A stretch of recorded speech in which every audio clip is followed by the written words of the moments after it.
Hey guys, I'm Elizabeth McCravey, a website designer and business coach for entrepreneurs and your host for the Breakthrough Brand podcast, the show that's all about pulling back the curtain on how to actually build a successful business. I don't skim the surface around here. If you want a deep dive into the nitty-gritty details of what it takes to run a successful business and stand out in a crowd, you're in the right place.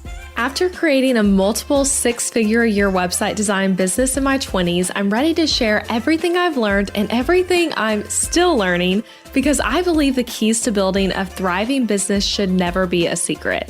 Here you'll find episodes that are actionable, direct, and fun, like friends chatting business over coffee, and a fresh, honest take on the reality of being an entrepreneur. If you're ready to master online marketing, branding, website design, mindset, and business strategy, then this is the podcast for you. It's time to build your breakthrough brand. Let's do this. It is the anniversary week of when I started this business. 7 years officially in business with a little less than a year of unofficial freelancing before that. But for math's sake, I always count March 29th, 2016 as the day I started my business. That was the day I launched my website and announced I'm a business owner to friends and family on social media, doing that like inaugural post. And when I think back to that day and that moment as I was outlining this, oh my gosh, I can still feel the nerves, like the heart palpitations of starting the business, announcing all of that, because it's a big deal to start a business. It's vulnerable, it's exciting, it's risky, it's fulfilling. And in my little announcement post from all those years ago, I'm actually going to read it to you guys to kick off this episode. So I posted to Instagram and Facebook from my just personal account. I'm excited to announce my new business. I shared the name of the business at the time, link in bio, offering graphic design, web design, branding, social media management, and wedding design, offering all the things as you might can tell from that. And then I said next, I've been doing freelance design work for about 7 months now. This business has been in the works for 4 of those months. I'm currently accepting new clients. Check out my site for how to contact. And that was my post. That was the official start of the business. So today though, I want to do 2 things with you. So first thing I wanted to do is I want to share 4 of the biggest lessons I've learned in 7 years of business. And you're hearing me. I'm only doing 4. I thought about doing 7, but I'm like, no, I'm going to condense this more to just the absolute 4 biggest ones that are on my brain right now. They might not be the biggest overall, but more of an emphasis on what I've learned in more recent years. I've actually done 2 other anniversary episodes on this podcast, which I'll link to those in the show notes for this episode. If you want to go back to those, I did one when I was 4 years in business and another one at the 5-year mark where I was sharing lessons from at that stage of business. And I might have done some other ones as well, but I know there's at least those 2. So I'll link to those. But with that in mind, right now, I'm wanting to focus on some lessons that are a little more recent. And then the second thing I want to do with you is I want to talk through a few of the highlights from these last 7 years. So the things that when I'm reflecting on 7 years of business, these come to my mind as best moments in business. And some of these are ones you've heard me talk about before, and some are ones I've never shared before in this podcast. So I'm excited. Thank you for being here and celebrating with me. Let's dive into it. Okay, the first big lesson from 7 years in business. Success makes it harder to focus. Success makes it hard to focus. That is the lesson. And this feels particularly like the lesson of my business and my life, even the past 2 years, I'd say specifically, something I'm constantly learning. And I was listening to Tim Ferriss's podcast called The Tim Ferriss Show a few weeks ago, and he and James Clear, I'm going to link to the episode in the show notes, but it was episode 648 of his podcast. Wow, he's had a lot of episodes. That is so many. But him and James Clear, who's the author of Atomic Habits, they were both talking about this concept. And as they were explaining it, I literally re-listened to them talk about it twice because I was like, yes, that has been the struggle of my business in the past 2 years. I've dealt with this firsthand. And when I was hearing their advice on it, my big takeaway was I wish I had heard this sooner and heard it in the way I was hearing it now to really take the advice they were sharing in a way that could have impacted me. And now, if I'd heard that episode years earlier, I don't know that it would have hit me the same way as it does now, but it was super impactful. So the big thing they were saying, and this is a quote from James Clear kind of at the end of this part of their conversation, but he said, success generates opportunities and distractions. Success generates opportunities and distractions. Again, that's my big lesson. So to kind of summarize what they were saying though, again, totally recommend listening to the episode though, because it was a super, super good one. But they were basically saying that the more success you have, for most people, it becomes harder to focus the more successful you become.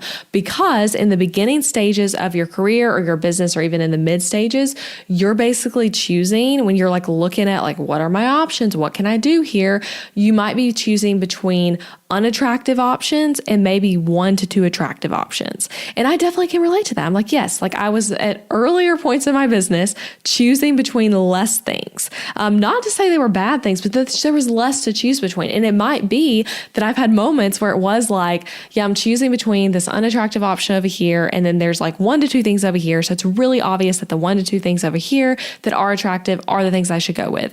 And at the same time, what you're doing in those early phases is you're trying to generate attractive opportunities. You're trying to like find them, make them happen, build your business and your career up in that way. And then once you get more attractive options, things really change dramatically because it gets harder. So you go from, like I said, not many great options, is the way they were explaining it, to maybe like you have 3 people all looking at you, and each one of those 3 people has 3 really great, attractive options, and it becomes hard. And then a little quote from James Clear from this episode, he said, you get good at something, so that brings new opportunities that way. And then you turn around 6 months later and you don't have time to do the thing that made you successful. I just feel like it's so true. So and then he said again, success generates opportunities and distractions. So how was this a lesson for me? Let me explain. So in a non-braggy way, and I truly mean this non-braggy at all, but in a way to like just show reality and hopefully help you. But as my business has grown, there's been more opportunity, more things I can say yes to. And when I was newer, there was less to say yes to, and therefore business just felt a whole lot simpler. So just some examples in recent years of how that's played out for me on like a high level example. So there's a lot of different things I could create and I could sell that would probably go well. Okay, that's one thing. Speaking and podcasting guest opportunities. I've been asked to speak way more. I've been asked to be on people's podcasts a lot more. I've had people ask me on my podcast a lot more, just all of that. Summits and things like that, webinars I could teach, all of that, as being asked to participate in. I get messages pretty frequently asking like, this is an idea for a course you should make. This is an idea for a template you should make. I'd love for you to do this thing. Team growth opportunities. There's a lot of different ways. And I would say even when I look at my business and building a team, and this has been a big thing I've been trying to figure out in the last year, it's like a puzzle fitting in, like where does the business need help? Where do I fit into that? Where does a team member fit into that? Who should be in this role? Who should be in that role? So that's a thing where there's more opportunity there, more things to figure out. Also more like joint venture opportunities where someone's like, hey, let's partner on this thing, and having to figure out if that makes sense for me or not. So that's just a few, but I feel like the opportunities and distractions are many at this point, and really like should continue to become even more, right? And my job as the owner of my business is to have a really clear vision and clear goals so I can easily navigate like what is a real opportunity for this business and what's just a distraction for this business. So obviously, I said my job is a whole lot more than that, but that's such an important part of being the CEO of your business is you've got to navigate based on your clear vision and your clear goals, what's an opportunity and what's a distraction, and then saying yes and no to things accordingly. And again, I'm going to be really real. This has been a real lesson for me because this is something I have not done a great job at. And sometimes when we share like lessons in our business, it's less of a lesson and more of like us saying, this is what I've seen work for me. And this is a real lesson. Again, something I have not done great at, again, more recently, but I've let distractions distract me. I've done too many things at once. I've had too many balls in the air at once. And this year, this like 7th year in business, one of my focuses and one of my goals is to do less, but do less deliberately and with more focus, and really, really evaluating opportunities and ideas with more critique before I say yes to them. Because it's so easy to say yes to something in the moment, right? When like the doing of it is going to come much later. So I've been trying to get better at putting myself in the situation of like, okay, if I say yes to this, what does that mean down the road? And does that make sense with the business goals? And so I kind of to continue on this lesson I've learned, and I think I'll do a whole podcast episode on this, honestly, that I've shared maybe one other time, but I have 3 words for the year for my business this year. I'm not going to share what they are right now again, because I think this could be another good episode. So if you see a title relating to that, come back and listen to it. But I have 3 words for the year. If you have been in conversation with me at any point in the last few months and asked me like, hey, Elizabeth, what are you working on in your business right now? You've probably heard me say, these are my 3 words for the year. And this is what each of those 3 words mean. We even started off the year with a team meeting where I did a whole PowerPoint presentation. And I literally talked through with my team, hey, here's each of these 3 words. Here's what they mean. And like, I want us to put all opportunities through the lens of these 3 words. Do they relate to them? Do they help grow these areas? Are they aligned there? And if not, we really need to consider more heavily, okay, like, does this make sense to say yes to? So I think having that like super, super intense focus for me has been very needed, again, because more opportunities are more distractions. So having this focus allows me to know more, is this a distraction or an opportunity? And I would say in the past 2 years prior to this year, so in like year 6 and year 5 of business, I didn't do this that well. So I definitely had like words for the year. I had goals for the business that I was paying attention to, blah, blah, blah, blah, all of that. But I also was really sidetracked. Like I'd be like, oh, I didn't have this on the agenda at all, but like, let's do it. It sounds like a great idea. And now I'm trying to like not do that, basically. So anyway, long and short of it, that is the first big lesson I've learned in 7 years of business. Success makes it harder to focus. And to quote the way James Clear put it, success generates opportunities and distractions. Okay, lesson number 2 that I want to share with you guys. Build your business around your life. Okay, we've all heard that said before, right? But the other way I'd phrase it is that you've got to love the life you're building more than the business you're building. So the first thing with this, I want to say as we talk about this one, again, I've said this on the podcast, I've talked about this a lot recently even, but the world is not going to help you here. I truly believe this concept of kind of like a life first business, a life first work career is countercultural to the work culture for both men and women, especially in America, in our society, and the way working works. So this doesn't happen by accident. Most of us, and it's totally okay if this is the case, but we spend more time working than anything else. So it's like natural that work takes a priority, but you have to, because of that, be really deliberate to focus on the other things too, the other parts of you that make you a person, the other things you're interested in, and not let work be the only thing. And I think this is even harder as business owners because we don't have that 9-to-5 structure where it's like you go to the office, you leave the office, and you can kind of like put work in a neat little box. We have the opportunity to work as much as we want, to grow at whatever pace we want, and to put everything in this basket, so to speak, if we want to. So yeah, this concept though might even be counter to what you want to do as a driven entrepreneur because of that. So this lesson though has been huge for me since becoming a mom, but was even something rooted in how I've set up my business prior to parenthood. I've always wanted to make sure that like I am showing up as a business owner, knowing that I'm not my business, even when I'm a personal brand, which y'all, that is so much harder, separating yourself from your business when you are building a personal brand business. So I've had to really, really like separate that out, but know that you're not your business and you're not your job or career. It's something you do, not who you are. So don't let it be your whole identity. That's a big lesson. Don't let it be your whole identity.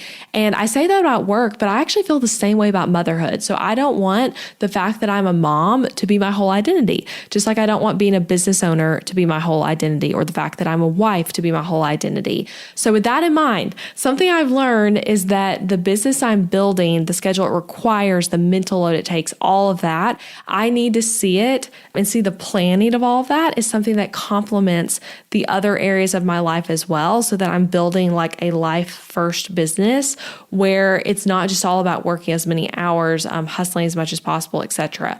And I do believe, though, even with that being said, that some seasons of life, these seasons, our personal life seasons, our business, call for hustle in any one area. So, for example, The postpartum, newborn phase of motherhood. Oh my gosh, is that a hustle, right? You're barely sleeping. Your energy is going towards that baby, feeding them, making sure they're healthy, making sure they're gaining weight. You recovering after giving birth and adjusting to like whether it's your first or second, like this or third or whatever, the change that child has brought to your life. And that's good. And that's okay that season's a hustle.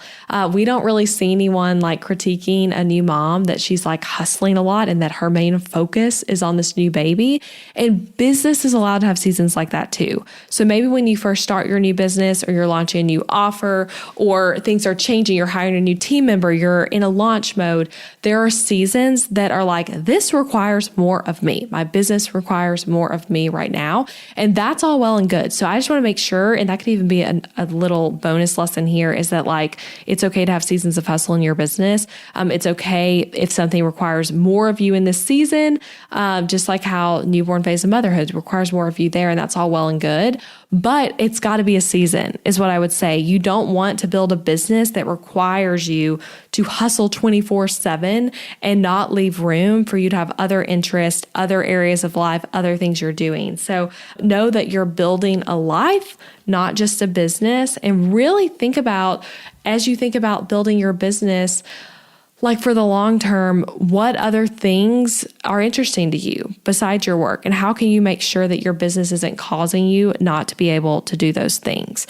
So that's lesson number two, build your business around your life and know that you've got to love the life you're building even more than just the business you're building.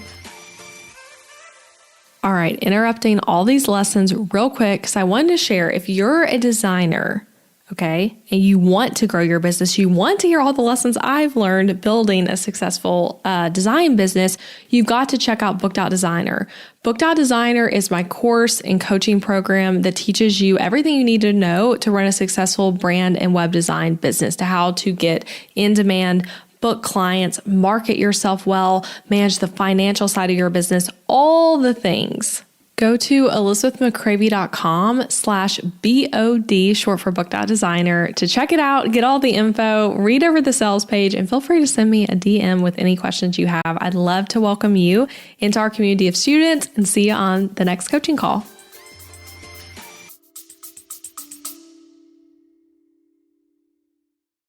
Interrupting this episode with a suggestion for the small business owners listening.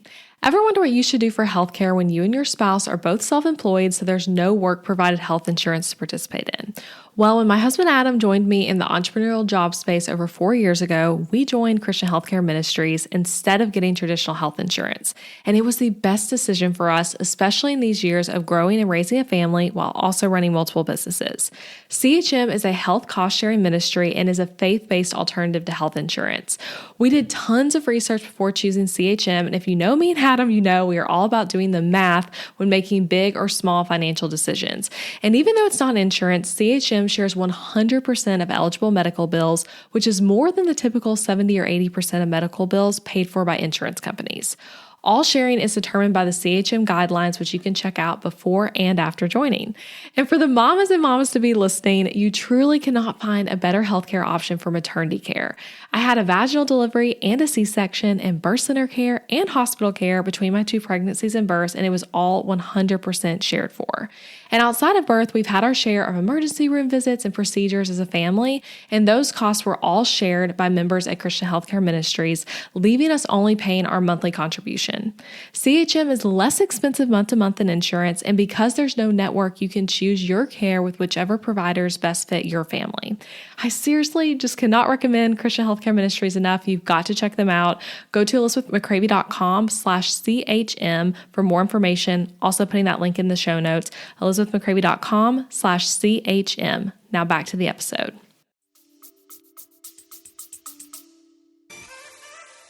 All right, I've got 2 more lessons for you, and then we're going to get into some highlights. So lesson number 3, Just because you can doesn't mean you should. This is actually a lesson that when I was doing my 2022 end of year reflection, this was like one of my biggest takeaways from 2022. And another way to phrase it, and the way I specifically want to apply it here, there's really two ways I want to apply it, but in the first way is just because someone wants it doesn't mean you have to sell it.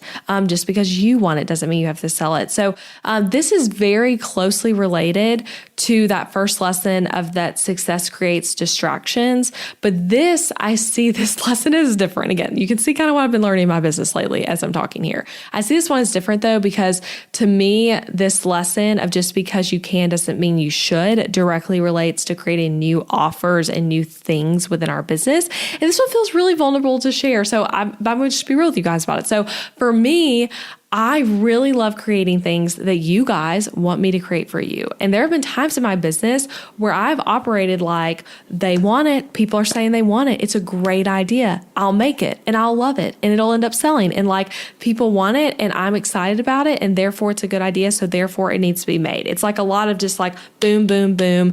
This makes sense because of this and that's that. Here's a lesson in it all. Just because you're being asked to do something and just because you would enjoy doing it does not automatically mean it's a good decision.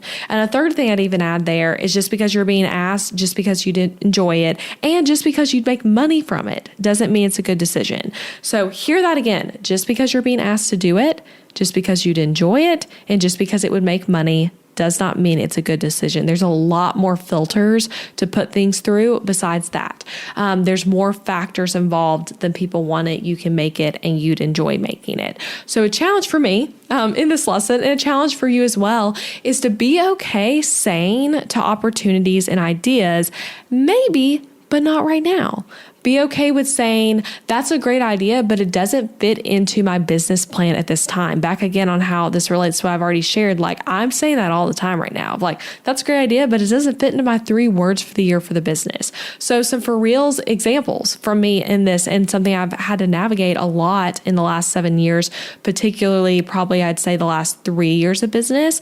But I've been asked for years to make a mastermind, and I have had notes in my phone of all my ideas for like exactly what my mastermind would look like, what the retreat would look like, what our calls would look like, all of this. I even have within my ClickUp a literal mastermind application form because I have those things. And I've even started on copy for like the sales page for it. Anyway, I have those things created because I have come close to making a mastermind about 100 times. And I've been asked for it. And additionally, I have the desire to make one. I really think I'd love it. I have a vision for what it would look like. I know I would love to pour into people in that way of like having a smaller knit community where it's really like a lot of consulting and coaching and collaborating together. And again, I've come close to creating it because it is something I desire to do. But right now, I've had to say to myself and to people who ask, I love that idea. I actually have thought about that. I'd love to do that at some point, but the timing isn't right for me right now. So the lesson here is that you don't have to say yes to everything. And just because it's a good opportunity, just because it'll make money, just because people are requesting it from you does not mean it makes sense for your business. This is another common thing people end up dealing with when maybe you've done one-to-one services for a long time, or you have a one-to-one offer and people are like, teach me how you did it. Teach me how you built that business. Just because people are asking you to make a course on it doesn't mean you should. Right? You have to evaluate it through a lot of other filters first. A second meaning in this lesson, in this phrase of just because you can doesn't mean you should. This one has like 2 meanings again, like some of these lessons I've shared, is that you don't have to do everything yourself. So not everything in your business needs your owner of the business touch on it. And I've learned this a lot in the past few years of like, what does it mean to delegate well? What should be delegated? What should only be done by me? And I'm, again, constantly learning this. Like, this is a lesson I'm right here in the trenches with you, learning and working on. But I've been trying to learn and figure out, okay, like, what are the things that light me up and need my touch on it? Like, what are the things in my business that, like, I should be doing? And then what are things that I should be okay getting someone else to help with, even when it's things that I've just always assumed? That's the thing Elizabeth does. That's the something only I do. So I've been figuring out what those things are that I do, what are the things other people do, and how do we all fit together to get this business going, right? So yeah, that is lesson number 3 though, is just because you can doesn't mean you should. And I really hope that helps someone here with that who's feeling that like tug of like, people want this for me, therefore I should do it. You can't please everyone, and trying to please everyone is a great way to fail in your business. So don't try to do all the things. Keep it very focused. Okay, and the 4th and final lesson I want to share with you guys. God provides and he never wastes anything. That is the lesson. God provides and he never wastes anything. So business isn't easy. You're going to get hurt. You're going to have failures. You're going to have bad months. You're going to have bad years. You're going to have bad weeks. You're going to have upset clients or customers. You're going to have hard-earned lessons that hurt when you learn them. And the lesson, even on top of all that, is that God will provide for you and he won't waste whatever it is you're going through in your business. So I've had so many moments in my business, more than I can count, more than I can remember, more than I can even share with you right now, that God has provided when I can't. So things like a hard financial month where he provides help, or a moment when I'm really nervous about the thing I'm going to do and he provides comfort, or when I'm really emotionally hurt by someone as it relates to my business and he provides perspective to keep me going. Moments when I felt like I cannot do my business right now because of what's happening in my personal life. Like I literally am unable to show up.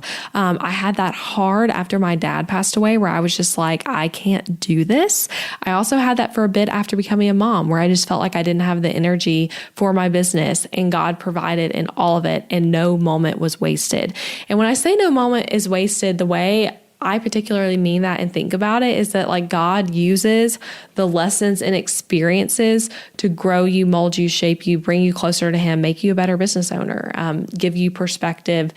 And yeah, I would just say this is a big one. Just God provides, he never wastes anything. And I've learned as a business owner how to rely on God in different ways than maybe I would have if I just had a more structured job situation. And I think it's been really good and really special growing this business with God alongside me, trying to serve and honor him as it grows, and like learning all the different ways that can look.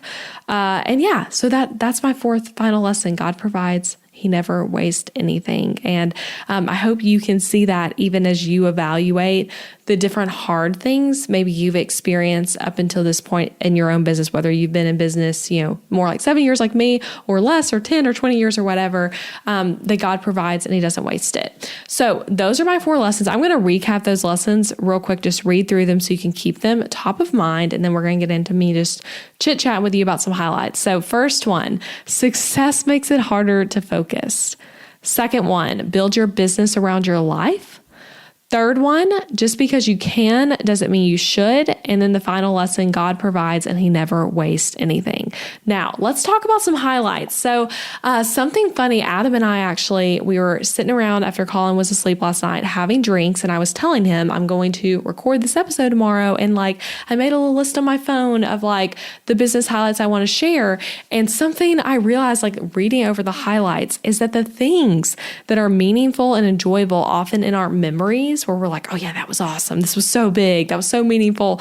They're often not in the moment, right? The things that are meaningful and enjoyable in our memories often are not meaningful or enjoyable in the moment. And that's so true when I look at these highlights. And I think the reason for that is that we like to do hard things as people. Hard things are fulfilling things, which might mean though that when you're doing it, you're like, this is scary. This is hard. It took so much time, energy, focus to get here, but then it's so fulfilling. And when we look back over it, over the whole experience, it's really meaningful and enjoyable. So I just want to say that even for you, as you think back over like what are the highlights in your business, you might notice that a lot of the highlights are the things that felt really hard to get to or really scary when they were happening. So my highlights in no particular order. First one, getting to speak at my college. So a few years ago, I wish I knew how many years ago it was off the top of my head. I want to say I do know, it was in 2019. So a few years ago now, I got to speak at my college. And it was such an honor. Literally my graphic design teacher, who I just absolutely adore, so impactful in my life. She sent me a message on Facebook, asked me to come back. It was over the college's homecoming weekend. And I got to speak to all the people it was basically the communications and art department could come to it. And I talked about my business story. I had a PowerPoint presentation. I gave strategies to people.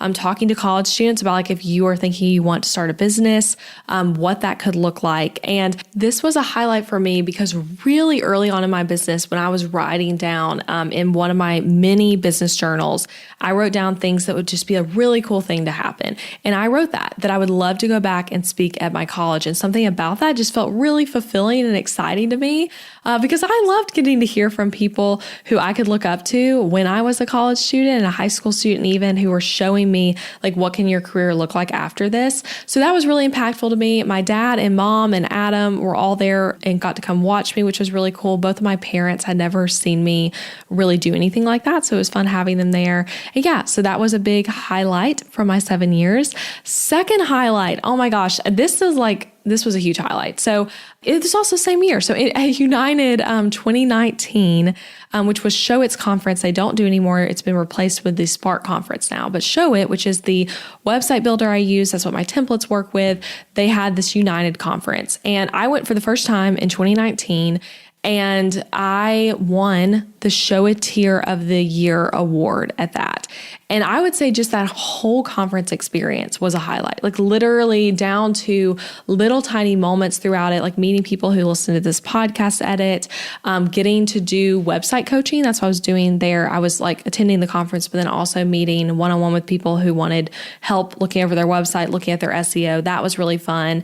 And then another thing that happened at that conference, this is something I don't think I've ever shared on the podcast, but at one of the things, like one of the evenings of the conference, Todd Watson, he is the founder of Show It and the CEO of Show It. Him and his wife, Elise, both are. And I went up to Todd to introduce myself because I'm like, I've never met him before. I really admire him. I'm a Show It design partner. Like, let me just go say hi and introduce myself. So here's the highlight of it. When I went to introduce myself, I think I started like saying hi without saying my name. And Todd literally said back, I know who you are. You're Elizabeth McCravey. And it's just like, it's so funny that that's a highlight. I feel kind of cheesy sharing that with y'all even, but it was just like, first of all, a moment for me of like watching someone be such a strong business owner, of like the fact that he even knew who I was felt like, okay, that's really cool. And like, you're clearly doing a good job knowing the people who are designing on your platform. But also it was just so flattering and so meaningful. And then later in that same event was when I won the Show It Tier of the Year award. So Todd and I had a great conversation then that again was like literally one of the highlights of my business. And since then I've gotten to go on the Show It designer trip to Cabo.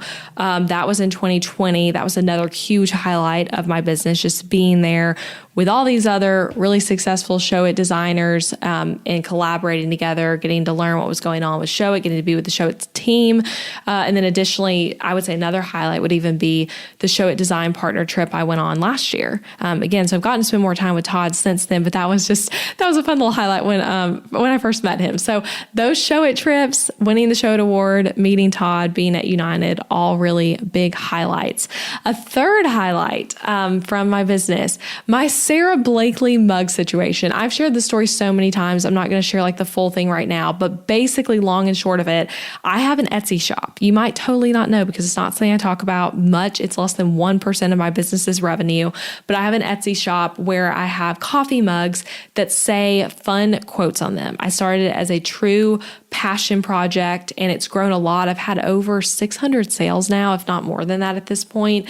And it's just really fun, quick drop ship coffee mug situation. So I have a mug. I'm actually drinking from my version of the mug right now. So I'm looking at it as I read this, but it says, be the CEO your parents always wanted you to marry.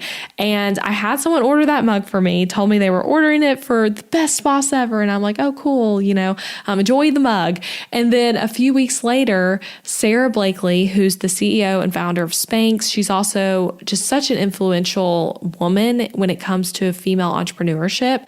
But she does a thing really, I guess, typically once a week on her Instagram where she calls it Mugshot Monday, where it's a photo of her. She's holding a coffee mug. She's in her office and it has a like meaningful caption related to what that mug says. Well, I wake up open my Instagram and I have so many tags, so many comments, so many new followers, so many DMs. And I see that Sarah Blakely has tagged me in her Mugshot Monday post. She's holding the coffee mug I designed that this person had bought for her as a gift. And she actually had tagged me both on the image and in the caption, directing people that that's where they can go buy a mug. And I got to DM with her a little bit after that as well and just like thank her for sharing. And so that was just a big impact for me. Really meaningful, really cool, like, oh my gosh, like pinch me kind of moment. And she since then has reposted that same photo and same caption like 3 or 4 times. And the whole thing got picked up by multiple news outlets as well, which was just really cool because it was really meaningful what she had shared. Okay, so a 4th highlight, taking a long maternity leave when Colin was born. That is a highlight of my business because my business allowed for me to do that. And I feel really grateful for how things went during it, for the fact that I was able to.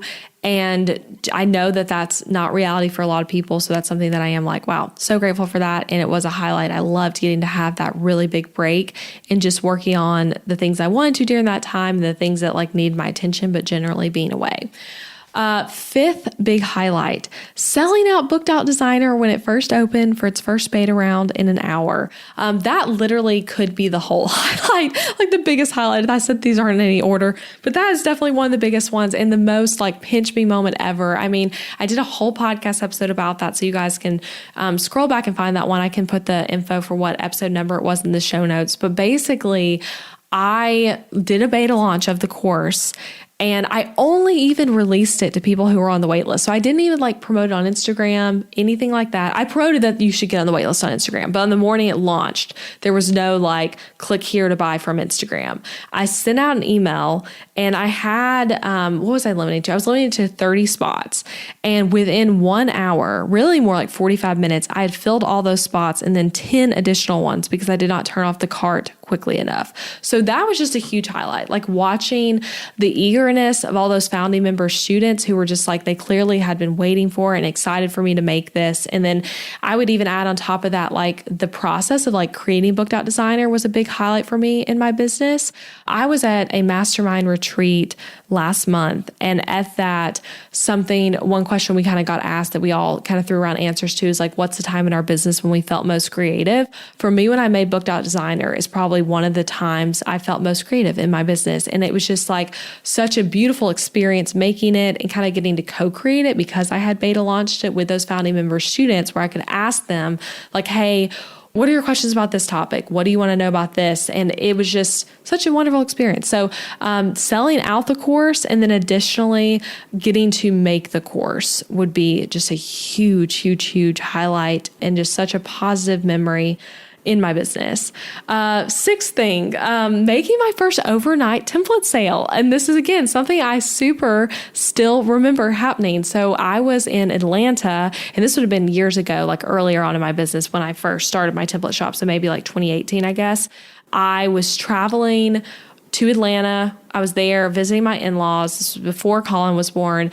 And I remember waking up in their guest bed, looking at my phone, and I got text messages at the time every time I made a sale, and seeing that someone named Sloan, still remember who it was, and I think she even still uses my templates, but seeing her name come up, that she had bought a template, and I was just like, oh my gosh, I made my first overnight sale. And so it was just like so crazy. It was a weekend. I was traveling. I was in a different place, and seeing that sale come through, and then like knowing that she was taken care of by like all the automation setup and all that. It was just like a huge highlight down to where like I can like literally visualize me looking at the phone, seeing the sale, who it was, all of it. So that was a huge highlight. Okay, another one. Anytime ever that I meet someone, specifically in person, who comes and tells me, I listened to your podcast, or I have one of your website templates, or I'm in Booked Out Designer, like just hugely makes my heart so happy.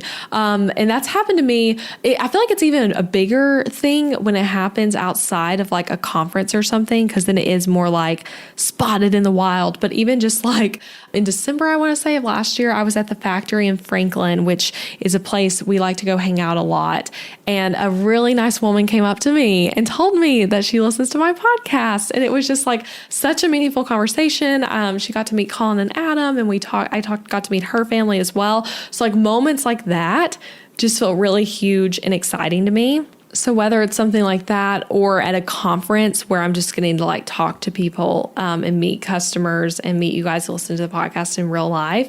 In addition to that though, like on seemingly a smaller scale, but actually feels huge to me, is anytime I get a DM or email from someone who's saying like, your website template really helped me change my business, or I love having my site designed by you. I had this huge win from Book.Designer, or I had this huge breakthrough from listening to the podcast. Like those sorts of messages get me every time and make me so excited and motivated to be doing what I'm doing. So that would just be a big highlight. Basically just talking to you guys, getting messages, meeting you in real life, all of that kind of stuff.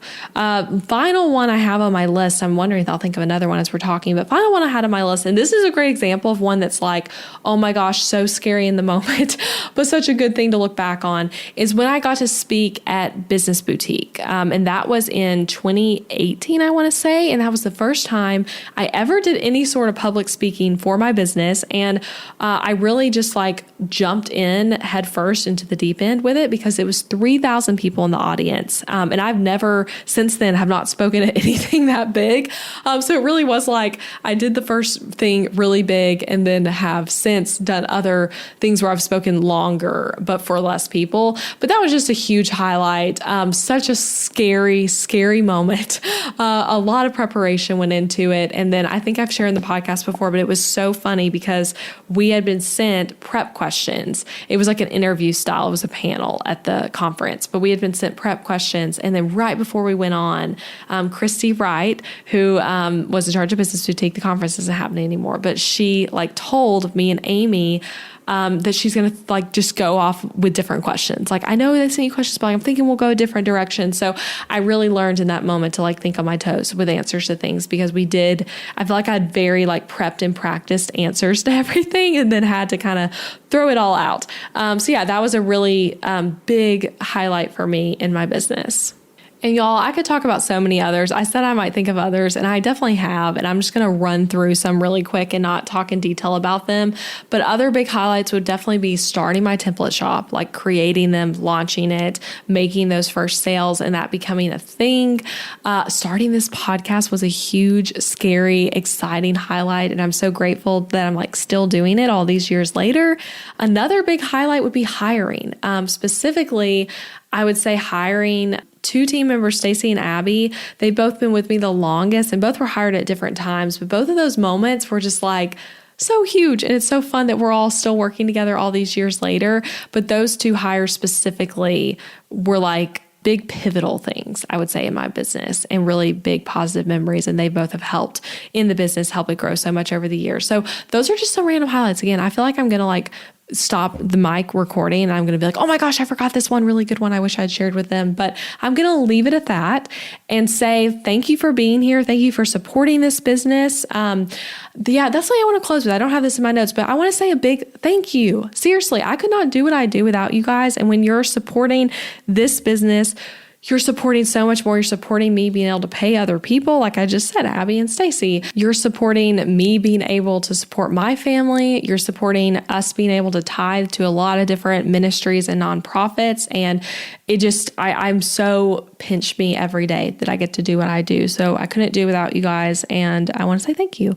And thanks for celebrating with me and listening all the way to the end of this 7 years in business anniversary episode. And I'll definitely do a post on Instagram today or the week that you're listening to this with some of these kind of highlights talked about more, and maybe even some things I did not think of. So definitely go over to Instagram. Let me know if you enjoyed this episode and any takeaways you had. Maybe it's even led you to think about like what lessons you've learned in your years of business. If so, I'd love to know those. I'm at Elizabeth McCravey on Instagram. And if you've been listening a long time and have never left a review or rating for the podcast, would so appreciate that if you did. That's it. All right. I'll talk to you guys next week, back with another episode. And again, thanks for being here. Thanks for listening. Hey, thanks for listening to the podcast today and for staying until the end. I appreciate you being here. And if you enjoyed this episode, then I want to invite you to check out my online course and coaching program for designers, Book.Designer. In this program, I teach you how to build a successful in-demand, booked-out business as a designer. You'll learn everything from the exact experience I take my clients through to things like figuring out your niche, mastering discovery calls, pricing your services for profit, creating contracts that will not cause solves you legal troubles, and my exact social media strategies to book clients. You even get to watch recordings of me in actual meetings with my actual clients so you can really learn through what you're seeing. We take things you're learning on this podcast and so many topics I never even cover on this show and deep dive into them. So in addition to the amazing course, the course is 9 modules of teaching with over 90 lessons. You get group coaching calls with me and access to an exclusive Facebook community of designers just like you. And fun fact, this isn't one of those kind of Facebook groups where the founder never comments on posts or you never see them in there. You'll find me there all the time, ready to help you out with any business question you have. So to get info on the course and to see when the doors will be opening again, head to elizabethmccravey.com/BOD, short for booked out designer. I hope to be able to coach you and teach you inside of the course soon. And don't forget that you can subscribe to this podcast on Apple Podcasts or wherever you're listening so that you never miss an episode. And a great way to support the show is to leave a rating and review, share it with a friend, share it on social media. All of that will help get the word out. All right, I'll see you again next week.